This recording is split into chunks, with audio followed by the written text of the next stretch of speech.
Well, my last deployment was 2010 to 2011, and that was my fourth deployment. I was a company first sergeant of a EOD company, and during that deployment, things started to weigh heavier and heavier. I ended up losing 2 soldiers during that deployment.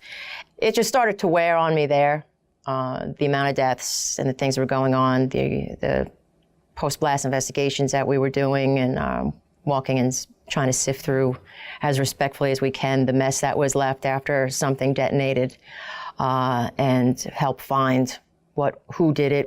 You know, we collect evidence and work that piece to try to help put that device together and find out, kind of just backtrack everything to who made it and who's funding it. And I got really wrapped up into that. I had this desire to avenge or find something or do something to make it better, to help the situation, and worked with the Combined Explosive Exploitation Cell.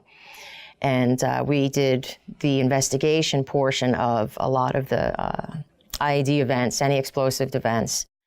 When their main weapon is something that we are there to, my job is to counter, disarm, disable, neutralize, make the area safe. And I can't keep it safe. I take that personal. Nobody gets hurt or dead on my watch, but I can't control it. I mean, I completed it successfully, but still coming out of that, it was just, did I do enough? I mean, I was literally working till the last second. They took all my bags and had it ready in the truck, and I was still creating this ID guide, an IED ID guide, and I'm still creating this thing literally at the last second. They're like, you have to get in the truck right now because you got to get on a plane and go the hell home.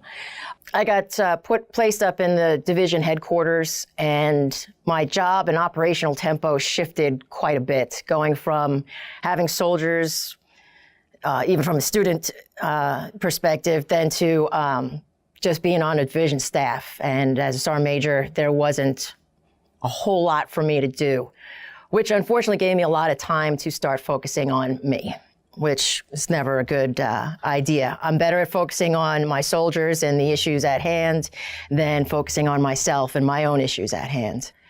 My way of coping, though, was not healthy. I was drinking a lot. I was very meticulous about how I timed my drinking once I would get home, to knowing when my stop time was, but I knew in that time period I was going to get some good drinks in. It got to a point where I did have to eventually hit rock bottom. And it wasn't something that you want to admit to as a leader in this position. I have 20 years of service and have done enough things, have 4 deployments behind me that I was an EOD operator in. During 2 of them, worked forensics in another, and then as a company first sergeant, you think you can come out of that stronger. It seemed I came out of it weaker, and I didn't want to feel that way. But when I hit rock bottom, I basically ended up having probably about 3 days where I actually didn't go to work. I was afraid to leave the house.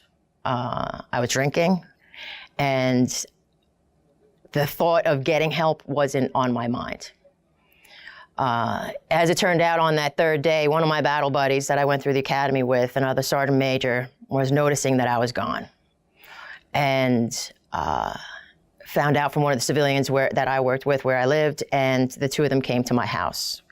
And I didn't want them there. I was armed and told them to leave.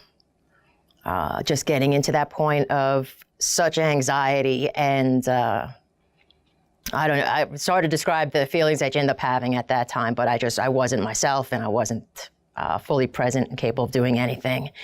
But even for him, being a battle buddy of mine, he did the right thing.